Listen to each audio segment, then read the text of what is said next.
Hello and welcome to episode 163 of the 77 Club. Harry, shower me with the socials. The Wall 77 Club on Facebook and Instagram, at 77 Club Podcast on Twitter, YouTube, iTunes, Spotify. Please tell a friend. And Jack Williams is here. Hi, everybody.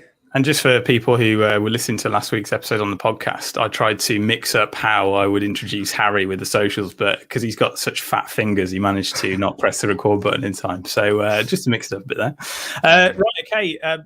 Turn our attentions to Premier League football. Welcome back. Bit of a weird weekend, has to be said. Bayliss and I ended up in the hospitality section, which is like the poshest hospitality section I think I've ever been with. Harry loved it. It was an open bar. But we thought, okay, we'll leave the away pub, which must have been about 1:30 on Saturday. We thought, okay, we're going to have an hour in the hospitality bit and see what's going on. So like we're going around the stadium, we don't really know where we're going. And then we like wander into this place, obviously half cut because it's away day. And I was like, Bayliss, we got the tickets. And then Bayliss turned to his left, and then Jeff Shee was standing there. It's just double tape. But the way that we played it was like, all right, Jeff. He's like, yeah. It's like, can I have a picture?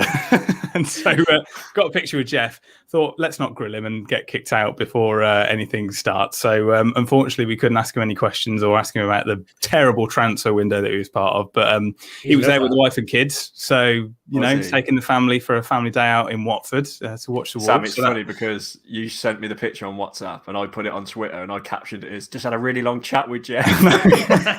You literally saw him had a picture of him. The thing is, he just doesn't say anything he doesn't say much at the best of times, does he? And I think as soon as he realised that we were a bit pissed and then we were all fans, he was like, oh my God, where's this going to go from here? But fortunately, we were all right. So, it's great in the Watford hospitality, got to say. I did feel a little bit poor at one point because you get a wristband when you go in, which means obviously everything is free. Otherwise, you haven't got a wristband.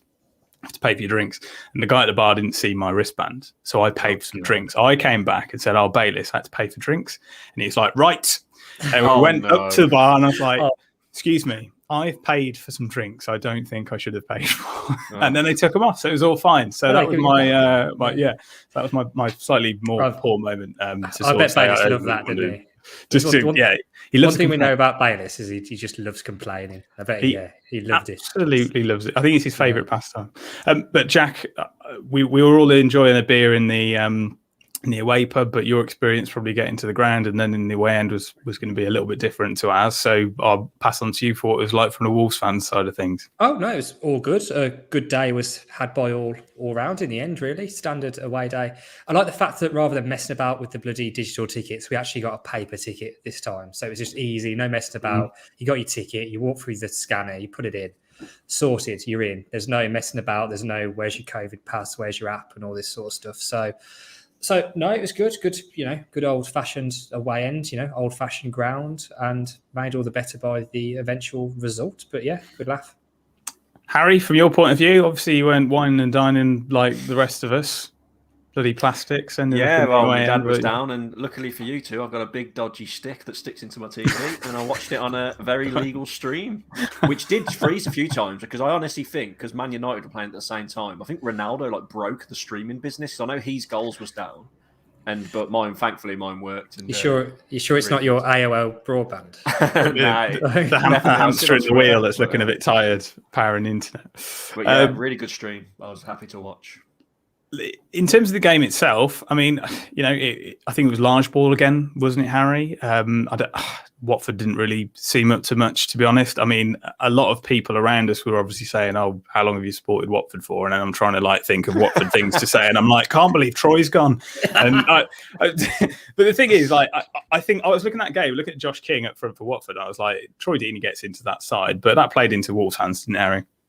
Yeah, well. If you look at Wolves' team, I thought Bolly would come back in, but it didn't. He kept it the same. And the first 15 minutes, I was like, how many is this going to be? We just absolutely dominated them, didn't we? Passing it around. The only thing we wasn't doing, which has been the same old story, is we weren't putting the ball in the net. But they obviously come back into it, didn't they? That Sarr down the right and Sissoko in the middle caused us so many problems. Well, in that little spell they did where he had that shot and the one when he crossed it and King missed it. But apart from that, throughout the whole game, I thought we completely bossed it. to be honest. Jack, it doesn't matter how they go in, just they do. And like Harry said, when you're goalless in the league, it's a very welcome own goal and an absolute class header from their centre-back. It just went in the wrong direction if you're a Watford fan. Well, we were just watching the game, and obviously, we definitely had the better of it. Apart from one or two Watford chances, we really limited them to nothing. But we're having a laugh and a joke with all the people around us saying, like, but we're still not going to score. It got to like 70 minutes and we're saying, like, we're not going to score, are we? It's going to be the same again. Yeah. Same as the last 3 games. We're going to do everything we can and we just can't put the ball in the net. And then we put the ball in the net, but it wasn't one of our players. But then suddenly the floodgates open and we get another one. So that's the best thing. But it's actually it was good, really, because I think you could tell sort of midway through the second half that Watford were happy with a point there. You could tell they were just they would be quite happy with 0-0. They're going to try and contain us now, and it's up for us to then try and break them down. And we kept on trying. We probably didn't play as well as we probably have done in some of the previous games, really, on the whole, I don't think, to be honest. But at the same time, eventually we got that little bit of luck that we hadn't had in the previous 3 games. And that's what got us the 3 points. But I think if you're looking on the balance of play, you're looking on the possession, you're looking on the shots and everything, we deserve those 3 points. And it would have been a bit of a 2 points dropped if we hadn't got them in the end. I know they had a couple of chances, but apart from that, very, very little did they create, really, apart from one good ball across the face of goal, really. And that's it. So I didn't see too much from Watford to make me think they wouldn't be in a relegation battle. But at the same time, I'm happy that we've gone there and turned them over because, historically, we have struggled against teams down the bottom when they shut up shop. But it looks like it doesn't matter whether we play Man United or whether we play Watford, we're still going to create chances in this team, which is promising. Talking about the midfield, middle of the park and attacking players, one player that seems to be growing game by game. See if you can guess who this is, Harry. 3.3 dribbles so far across all 4 games that he's played, averaging 2.5 shots, 1.3 key passes and 1.8 tackles per match. Do you know who I'm talking about? Is it Neves? It isn't Neves. Trincao? Traore? It is Trincao, yeah. So he came in for a lot of praise. Obviously, I thought Neves had a brilliant game as well. Neves and Moutinho, it's like the Gerrard and Lampard of days gone by, isn't it? Can we get them to play together? Lars seems to be doing it, but a shout out to Trincao. Yeah, he was brilliant first half. He put that one through for Semedo, who he should have scored, shouldn't he? He had a similar second half as well. Yeah, I think looking at it, I think the second one was easier, the one that in front of you, like at the away end, the one he put wide, but at least he's getting into positions. I'm just glad Bailey's on the podcast because imagine how mad he'd be going right now if we were to talk about this. But Trincao, yeah, he was brilliant. He was our best player first half for me. And I know we come off early in the second half, but he could have scored that header as well. Remember that header he had early on in the second half? But brilliant. He's been good, Trincao. I said when he first signed, he looks lightweight, but he's skillful. He commits players and he takes everyone on. He's got an eye for a pass, as we saw. And let's hope he keeps it up because the competition for places we've got. Well, I'm sure we'll speak about Hwang and Pedence coming on. There's so many options in that wing forward area. It's actually crazy at this point. You mentioned him there. I mean, Hwang got a goal in front of you, didn't he, Jack? It again doesn't really matter how it goes in. He did make sure, though. Fetch that out. And another. I think it's either Andros Townsend's goal last night or that for goal of the month. I don't know which one's better. But I mean, it's nice for him to get on the score sheet. He didn't do particularly much on the pitch, I don't think, other than put that ball in the net. But that's something we've been missing, really. So hopefully it's a good start for him. And I'm guessing all the people in Korea were bloody loving it, weren't they? I bet they're going mad. A debut goal coming from him. So I hope it's a boost, really. I was quite shocked to actually for him to come on at all, really, because you think he's probably not really trying that much, particularly with his teammates. But we're given the international break and everything, he's probably only had a couple of training sessions, but shows they brought him in probably not just to sit on the bench, but to actually, be part of the match day. So it's one of those, isn't it? Because we're so used to Nuno like keeping players on the bench for 6 games, regardless of whether they're ready to go or not, before he even gives them a sniff of the action. But Hwang got on, and just to segue nicely into how happy people in South Korea are. Harry, you spoke to a woman from Wolverhampton that's moved to, I think, South Korea, and her boyfriend is a Tottenham fan based on Sun.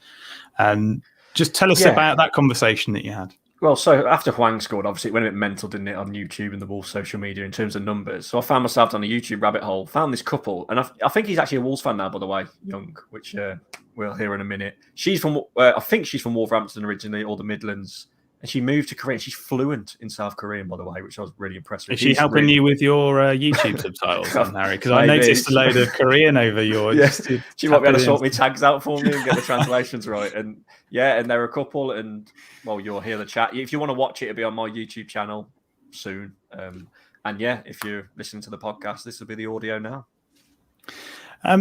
So, how would we rate it in terms of a man of the match? Do you reckon, Jack? Who's the one that stood out the most? There were two that I thought of just before coming on, and the one was Trincao, who we already mentioned, and the other one, not just for probably yesterday, but for the weekend, but in general, Marcel. I think Marcel has been really, really good, not just against Watford, but the whole season, and he had a good game against Watford. So I think probably one of those two, really. Harry? Yeah, well, he got 2 assists in Marcel. I did say Trincao, my post-match reaction video I did, but I think it has to be Neves in hindsight, really, because obviously Trincao went off early. Just another thing I want to mention as well before we move on from this game was, what did you think of Raul? He's quiet again, wasn't he? That header, in it. That was his chance. I think a fully fit Raul would have scored that, wouldn't he? Let's be honest. It's really weird because everybody around us, and obviously most of the Watford fans, said exactly the same. I thought he would come off. I'm surprised he stayed on the pitch. Obviously, you could have put the way Hwang was right in the middle of the goal. Raul's outside the box. That's where Raul should be, really, isn't it? There for the tackling, and obviously Hwang come on as like a winger, really. So I'm surprised he lasted the whole game, and he took off Trincao and Traore. But Traore did all right, but he was a bit quiet second half, wasn't he? So I suppose that's why he come on. Yeah, but it'd be interesting to see what happens with Hwang if he comes on. Quick question for you, Sam: did you celebrate in the when we scored? No, I didn't actually. Oh. Bayliss gave a Chinese burn to my leg, and it was very, very, very well handled, because I was like, I just want to get out of here alive. And I was like, turned around to me and everyone's just like a millionaire. So I was like, we'll probably be okay anyway. But no, I didn't get up and cheer or anything like that, because the open bar was open after the game. So I had to make sure I was in there for that, It wasn't like Nuno at Bristol City then, was it? No. I just said he was going to do that, didn't he? He said he was going to run out like that. He got kicked in. The thing is, obviously a little bit pissed anyway. We were like, who scored our first goal? And they're like, it's the biggest own goal I've ever seen. I was like, yeah, I thought so. Yeah. Well, longer on the wall, Via said Hwang pressured the defender. So should we have I missed Hwang that. Fair play. Goals? Yeah, I didn't even notice that. So fair play. But weird thing to be talking about is in Europe's top 5 leagues, Wolves are actually top of the charts when it comes to shots per game and shots on target and dribbles per game at the moment. So second place is Bayern Munich and Real Madrid in third, PSG in fourth. So, it shows that Bruno Ball is working. It's so much better to watch. And actually, I think the promising thing about that is not so, obviously it's great that we're having shots and it's great that we're doing all this stuff, but we're also not letting in a lot. It's pointless doing that, and being sort of Leeds were last year on some occasions, and like it being 4-4. But the fact that we've only let in 3 goals in 4 games, and we've had 3 very tough games to start with, that's promising, really. If we could just turn some of those shots into goals, then we will create enough goals to win football matches. It's not like we're going to lose 5-4, I don't think, because the defense looks solid, man. Players like Cody and Kilman, to be fair to them, have done really well this season. And Sace, really. And Sace, I mean, you can't really knock any of them that much, really. So that's the positive thing. If we keep creating that many chances and keep on averaging less than 1 goal a game conceded, we're going to do well this season. Oh yeah, definitely. 100%. Harry, talk to me about Mr. Miami, because I know absolutely nothing about the guy. I saw Twitter was going absolutely mad at this American soccer fan. So just talk to us a little bit about Mr. Miami. We've got to talk about it because it's been the talk of the town on social media. People are going mad about it. People aren't bothered. So basically, I think he got famous on TikTok, and he would be sat in the ground at Molineux eating a KFC, like a bit of a comedic effect. So Wolves hired him to do little videos on YouTube, saying what it's like in Watford. I'm sure he'll do one for Southampton away when we go there. Mm-hmm. And then everyone just started going mad because obviously he gets a free away ticket. And everyone's going absolutely mental, saying, why is he getting a ticket? I've been building up loyalty points for years. I can't get one. He's obviously getting attacked on Twitter. And I can see both ends. But for me, I'm just like, come on. It's 1 ticket. The club have employed him. He has been a Wolves fan for years because he was at that party in the park when we got promoted. So that's his proof. He used to be a Man United fan, but we will ignore that. And I think people just need to let it go. He's getting absolute pelters. If he's helping the club, then let him be. You know what I mean? Wasn't he deleting tweets or something? Or someone was apparently. saying, for him, his links to Manchester United. But basically, the super fans are annoyed, aren't they? They don't like the fact that an American person who's a recent Wolves fan is getting an away ticket for free, probably. Which I don't know. What do you think of that, Jack? Because you're probably the most loyal one out of us in terms of away games. I'll be honest, it's not a new thing. Like, it's the only reason it's probably started to kick off is because it's been so on social media and in the face. But the club always keep a few back that they just give to sporadic people, even for away games. Like one game, you can end up sat next to Michael Kitely because they've given him a ticket, and it just happens. It's no different, really. When they say the allocation is 3,000, in reality, it's probably 2,800 because there's 200 which go to family, staff or family or friends of the club or just special guests and these sorts of things. And that's going to be the same in any sort of business or any venue, or any concert, any whatever it is. There's always going to be that element of ones that the promoter or whoever just does what they want with. So you're not going to stop it. And there's no point really getting too angry about it. I think it would be if he got one for every game, people might be a bit annoyed, which is probably fair enough. I think he does, mate. Yeah. Well, okay, well, I don't know then. But I can see. I take it back. Why. I hate him. Yeah, because he's always sat in the Billy Wright upper for the home games too. So they're obviously giving him a ticket, in like the. Okay, I can see why, but at the same time, it's not a new thing. It's always been happening, and it's no different to if one day that David Beckham rings at the club and says, "Oh, can you get me a ticket for Watford away?" They'll get him one, won't they? So we're giving it to Mr. Miami. Yeah, Although they're technically both Mr. Miami at the moment, aren't they? Because obviously Beckham owns Inter Miami. Right. There you go. What a link. Did Mr. Miami go out in Camden afterwards, Jack? He could have done for all we know. We were having a lovely beer outside. It was somewhere not that far from the ground, was it? Yeah, it was quite nice. And it was just a nice spot. It was nice and warm. The sun was shining, and then all of a sudden, me, Jack, and Bayliss are on the tube, which I imagine was a tube, playing the alphabet game with county cricket clubs.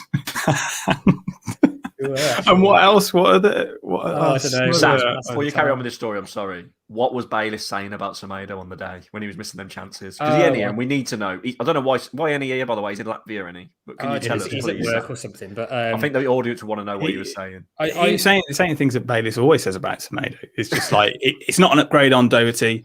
Doherty buries that. It's a 1-on-1. He can't finish. £36 million for that waste space. I mean, he had a decent game, but I'm kind of with Bayliss on the fact he should have converted at least one. He should, yeah. Let's be honest. So I take his point on that, but even if Semedo had a great scored too, Bayliss would still be saying he was terrible. He didn't track back for a chance. Yeah, so it's pointless. Yeah. But I agree, Semedo should have converted at least one of those chances. Let's be honest. And Doherty probably would have. Well, we weren't that far away from Brentford, possibly. I don't know, but it is Brentford at home next. So another promoted team, Harry, and we're in a pretty strange position where we seem to be taking points, and 3 of them off promoted teams so far. Obviously, we only played 1 of them, but I'd say Watford maybe had a stronger squad than Brentford, certainly on paper, and won 3 of the last 4 games against Brentford.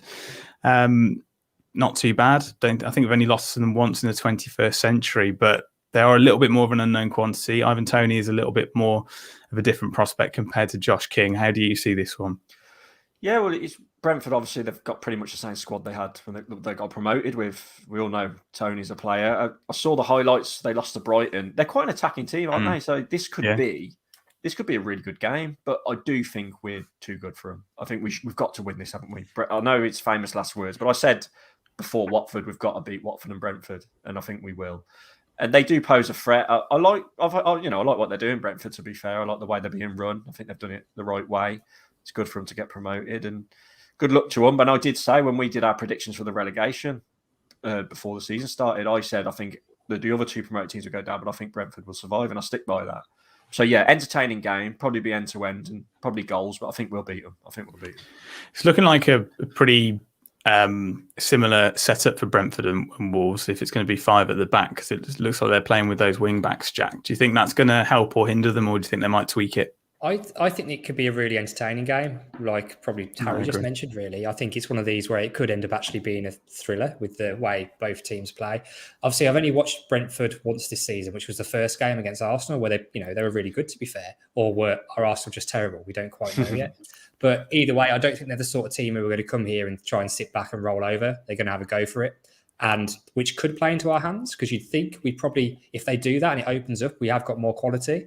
But it's going to be it could potentially be a difficult afternoon, but I think on paper, this should be a very entertaining game. It could be free flowing, it could be high scoring, it could be all, attacking against attack, but we will see. I'm quite excited about this one though. I think it'll be a decent game and hopefully a good one for the neutral. That's probably why they've picked it to be on TV. It's weird you say that, because I think they've had 9 shots on target so far this season in 4 games. So I mean, you can read into stats however you like, can't you? But maybe I think the attacking football thing is absolutely right, and I think that will play into Wolves' hands. Won't you? Do you agree with Jack on that point, Harry? Yeah, definitely. If they give us space to get into, I mean, we showed against Watford we can exploit it. It's just if we've got our shooting boots on in it. Although we did beat Watford 2-0, we did miss a lot of chances again, didn't we? So if it clicks, it could be a pasting, couldn't it? But do we care that it's an early kickoff? Because sometimes it can be like a bit of a stinker, can't it? But I know, was it Leicester the early kickoff when we beat them 4-3? Was that 4-3? Yeah. So, it was. Yeah. So it can happen. There can be goals galore, but historically, it's hard to get going for the early kickoff. But hopefully this time we do just smash loads of goals in. Did you make any changes, Jack?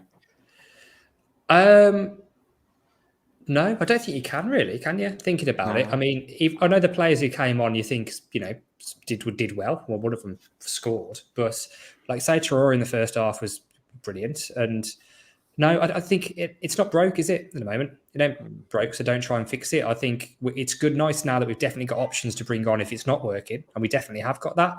But I think everybody who probably started from the other day deserves their place. And the only one you might think is Bolly going to come back in eventually when he's fully fit. But at the moment, got clean sheet away from home, only 3 goals conceded all season. Like, people like Kilman and Sace probably deserve a crack of it, don't they? So, no. Harry, you the same? The only one, I don't think this will happen. I'm just throwing it out there for argument's sake. Maybe Raul, just because he's been quiet, and maybe because Hwang scored, Bruno might think, fair enough, he come on, scored, just put in there, or he might give Fabio a go, because I think I'm quite surprised Fabio didn't feature. So, yeah, maybe that one, but I think it'll be the same. It's weird, isn't it? Because 5th game of the season, you need to sort of start giving players a few more minutes, don't you, really? And Fabio, Jack hasn't really had them yet. So, I mean, it could be an option, and if he's not quite firing. Did he come on really late the other day? I can't remember. Did he come on? No, we only Cadence and Hwang come on, didn't that was it. Okay. Yeah. Well, yeah, but I don't think he's not going to change Raul yet. Everyone knows he's doesn't look back to his best, but the way you solve that is with minutes, isn't it, really? I think you've got to give him more of a chance. And if you're looking at a game where he could potentially break his duck and start off again, Brentford at home's got to be a good shot at that, isn't it, really? So I think you've got to just give him a little bit more time. But also then, okay, you're saying you're going to swap him for like Fabio Silva, but does he really offer more? He did do some good stuff, Raul. He got some good positions. That flick for the Semedo chance, I think the first. Oh, brilliant! Really, really good. To mention that, yeah. So it just give a little bit of time, I think, and it just needs, I think Hungry Like the Wolf there says that he just needs a goal to get his confidence, and I agree with that, and it's a good chance to do that on Saturday. Hoping to see some more Bruno ball. Big shout out, though. Obviously, the weekend just gone to the Nuno ball that was happening at Palace. 38% possession, 1 shot on target. Did have player sent off, but things you love to see. Turning on them already. Excellent. Oh, man. I was watching that, Sam, before the game. And I was awful. I was watching it. I was getting flashbacks. We love Nuno. Look, we all love Nuno, but last year was bad. And just watching it, I was like, how has he done this? Like, you're playing Palace. They didn't have a shot first half. And then when the sending off happened, I was just like, if he carries on like that, I know they won the first 3, but if he carries on like that, I think I'll be surprised if he's still manager by the end of the season. If he keeps doing things like that, yeah, he can't go to Palace away and do tactics like that, can he? He's Tottenham. He's got to try and. He got away with it, didn't he, against us and some of his other games? But that's the thing, isn't it? Like I'm talking to Bruno. I mean, we're eating our words a bit. Because I'm actually shocked how well we're playing. I don't know about you two. Definitely. Can't believe how he's got the team that's near enough the same as what Nuno had playing the way we have. I know. Fair play to him because he's been so good. I know it's really early days, but I remember like when and particularly not when we were talking on the podcast, but when we were talking in our WhatsApp group or when we saw each other, whatever, and we were saying like, look at this guy's CV. That's me as well. I was like, so he's managed like Benfica and he's been an assistant manager at Swansea, and like he's going to walk into this job and it's just a disaster. It's a cheap move. It's rubbish. Blah blah blah blah blah. And I know it's only 4 games in, but I'm hoping it proves me as really wrong. We're going to win the league. That's what. No, it's just. I'm as shocked as anybody. Happy shocked. Like it's brilliant, but like I don't know, man. Maybe he's just a genius, and maybe Foster know more about this stuff than I do. Who knows? Maybe we've always just had the players. Maybe we've always had the players to do it, but because the way we played under Nuno, we just couldn't see it. This is the thing. Like when we've spoken to people in the past, like on the podcast and just normal like fans, other fans throughout the league or whatever. So many people have said, like, we're under Nuno, you've got such great attacking players. Why are you so defensive? Why are you so defensive? And maybe that's just what's like, annoyed Foster and just said, right, we need to just make the most of this attacking talent we've got. And it looks like it's starting to happen, doesn't it? So, attack is the best form of defence, so they say, isn't it? It's funny, though, because and the reason I bring up Tottenham is because I think, is it Wolves admin on TikTok, Harry, that got called a savage by various outlets because some Tottenham fan did Kane is better than Jimenez, and Wolves admins put at least Jimenez wants to play for us. Just like, mic drop, see you later. Oh, dear. I mean, let's do some latest betting odds and ticket news if we can scrabble some together. I mean, Harry, do you reckon you can find some odds? And if I'll do it quickly while I can find some ticket news. Yeah, I can piece them together. So, I think there was a handful of tickets left for Brentford on Saturday, mainly just in the Billy Wright. I think the way it's going is they kind of release a few that probably hospitality ones that aren't sold in the couple of days before, and then there's always a few tickets flying around if you don't mind paying the 45 or 50 quid for whatever the category is for this game, really. So you might be able to get a ticket for that. The one thing to mention, the next away game going on sale is Southampton away. Those are currently on sale to the away season ticket holders, and they're on the points as of tomorrow morning, I think it is. I think I can get mine tomorrow. Good allocation for that, actually, 3,300-ish. So there'll be a good following there, but it is a 4 p.m. kickoff and on the telly, which might put a few people off. So this is something that's been flying around, particularly on Twitter and the forums lately, is obviously a lot of people have been complaining over the since we got good, really, year, 18 months, about not being able to get tickets. And a lot of people are using this, the Spurs game on Wednesday night as an example of, well, look, there's loads of tickets left for that, and now people don't want them, which is, a fair point in it, really. But I think a lot of people have sort of been saying that, look, it's never been the fact that you can't get tickets, it's that you can't get tickets for Man United. And you can't get tickets for Liverpool, but you can get tickets. So it's quite a few left for that. And I think £15 is quite reasonable for that, really. I think that's a decent price. So I'm quite surprised at that because we know that being a Carabao Cup game, you will not get a stream for that if you're not going. There'll be no streams anyway, unless it's on telly. Well, I don't know if it is it? I don't think it is. I don't think it is. So unless it's one of the one or two top streams, no chance. Remember, no one could get Forest, could they, when we played it? Yeah, well, maybe I'm thinking now. Maybe it will be on the telly, or maybe on somewhere. But I suppose it's a decent, it's an all Premier League tie in it. But I think it'd be a good game, and I think £15 is very reasonable. So I'm going to go. Why not? And that's it, really. And then the next home game after that, I think, is Newcastle at home, which is on sale to the members at the moment. But I think there's pretty much all the tickets gone for that. Just checking now. There's a few left in the Billy Wright. But yeah, so everything's selling quickly, really, apart from that League Cup game. So get tickets for that because it might be the only chance you get. Yeah, but before I go on to the betting news, Sam, this comment from Aquatic Rager. I don't know if you had this in the show notes, but Morgan Gibbs-White. His question is, was Morgan Gibbs-White allowed to go on loan because Hwang come in? I think yes. But anyway, how good is he doing at Sheffield United? Morgan Gibbs-White. Oh my God, 2 goals already. Didn't we say the same when he was at Swansea, though? It's like he's found his level. Him. Like, he's one of these players who, if you had him in the Championship, you can tell he's going to tear it up. And it's good. It is good for him to go out on loan. I just think we should have kept him, considering we have no squad depth. But fair play to him. His position, really. I know he probably could play centre midfield, but I can't see it. His strengths, like in Pedence and Hwang and Neto's position, isn't it? Just a bit overcrowded, isn't it? And he probably thought to himself, I ain't getting a game, especially now Hwang's coming and Neto's going to come back from injury. Yeah, it's probably the right move for him, but fair play to him, man. The only thing I think about, I just think he could have gone to a promoted Premier League team. I think he could easily do a job at Watford. Like competition, though, isn't it? Like, do we want him tearing it up for a team in and around us? We don't want that, do we? No, I suppose so. I suppose, minutes are probably more important. Do you want betting? I got a few. Go for it. Yeah. So I'm just going to say this is Bet365 because we did have a comment last week saying where's Bayless getting these bets from? Anyway, so Bet365 this week. So us to win is 17-20. That's big favourites, and you know your odds, Jack. We are just odds on, yeah. Yeah, So 15-4 for Brentford, 23-10 for the draw. My score, which I love, 4-1 Wolves is only 40-1, which I can tell you is quite low. Usually it's like 50 and above. And the classic, the one that got me and Jack money against Brighton last year, Brentford to be winning at half-time, Wolves to be winning at full-time, 28-1. That's quite low, actually, isn't it? We've had bigger ones than that as well. We've had that's 50-1 usually. Yeah. You can tell that's because we're obviously favourites for this, which, I think is fair enough. But looking forward to it. I think it's going to be a good game. Yeah, I think it will be. Yeah. 0-0, boring early kickoff. Perfect. Okay, well, I think that's pretty much everything. Jordan, very good point. Yes, because I think he's sort of almost weeding his way back into the action, isn't he, Harry? I mean, Bruno has said he's going to keep an eye on him. He's obviously one of those central midfielders. I think Jack made the comment just before we started recording that they probably had one eye on him as well as a reason for maybe not bringing in a central midfielder. But it's good to see players returning at the best of times, especially one that has a little bit of quality.